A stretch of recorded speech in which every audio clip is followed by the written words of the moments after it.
សួស្តីប្រិយមិត្តដែលមានចំណូលចិត្តអានរឿងខ្មោចទាំងឡាយខ្ញុំក៏ជាមនុស្សម្នាក់ដែលចូលចិត្តអានរឿងខ្មោចនេះដែរពេលនេះខ្ញុំមានរឿងមួយយកមកចូលរួមគ្រាន់មិត្តញាក់និយមទាំងឡាយបានអានកំសាន្តអារម្មណ៍រឿងនេះជាបទពិសោធន៍ពិតដែលខ្ញុំបានជួបផ្ទាល់នឹងភ្នែកតែម្ដង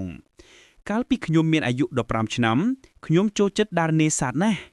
វាជារឿងធម្មតានៃជីវិតអ្នកស្រុកស្រែចម្ការដែលក្រោយពីដកស្ទួងរួចមានតែដារនេសាទប៉ុណ្ណោះដើម្បីបានម្ហូបប្រចាំឆ្នាំ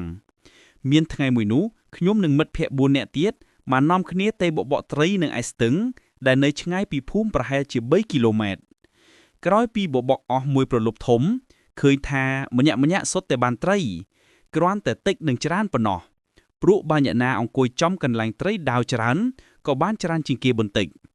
អ្នកណាស៊ុយអង្គុយមន្ត្រីផ្លូវត្រីក៏បានតិចជាងគេទៅនៅវេលាប្រហែលជាម៉ោង1 អធ្រាត្រខ្ញុំងាកទៅមើលមិត្តម្នាក់ឈ្មោះអាកកដែលអង្គុយនៅក្បែរខ្ញុំឃើញវាដាក់ដងបបកចុះដេកលក់ស្ងាត់ជ្រាបទៅហើយប្រហែលជាវាខ្ជិលព្រោះត្រីមិនសូវស៊ីក៏មិនដឹងខ្ញុំខ្ជិលដាស់ក៏បណ្ដោយឲ្យវាដេកតាមដំណើរព្រោះបើចិត្តមិនចង់ក៏បបកមិនបានត្រីដែររហូតដល់ម៉ោង7:02ឮសូរមាត់ត្រីពឹបប៉ាប់ចាប់ចំណីគួរជាទីសង្ឃឹមដល់អ្នកបបកដូចជាពួកយើងក្នុងចិត្តចេះតែនឹកភ្ញាក់ថាមិនយូរទេយើងច្បាស់ជាបានវត្តត្រីរស់អាធំកៅដងបបកជាមិនខានកំពុងតែរេដងបបកចុះឡើងស្រាប់តែខ្ញុំភ្ញាក់បាត់ដៃបាសជើង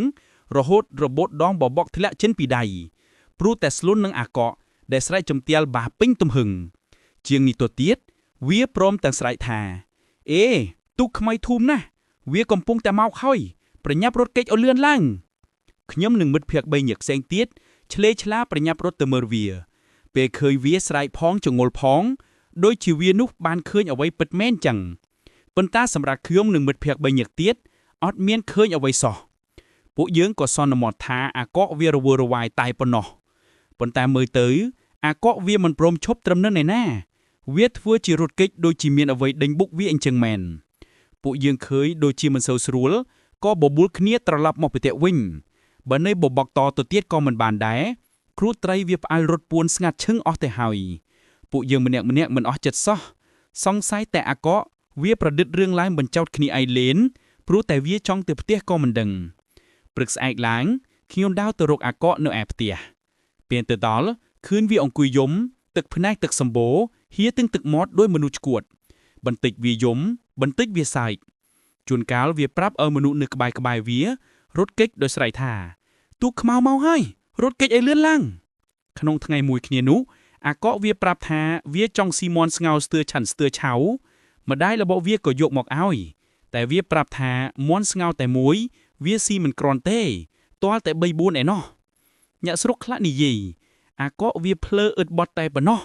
ធ្វើតែមិនដឹងមិនលឺទៅវានឹងបានជាបាត់ទៅហើយអាកកមានអាការៈបែបនេះជាប់គ្នា3ថ្ងៃរួចវាក៏ស្លាប់បាត់ទៅដោយគ្មានមូលហេតុប៉ុន្តែនៅពេលពិនិត្យមើលទៅលើរាងកាយរបស់វាឃើញមានស្នាមឆ្អាមជាពិសេសនៅនឹងបាតជើងរបស់វា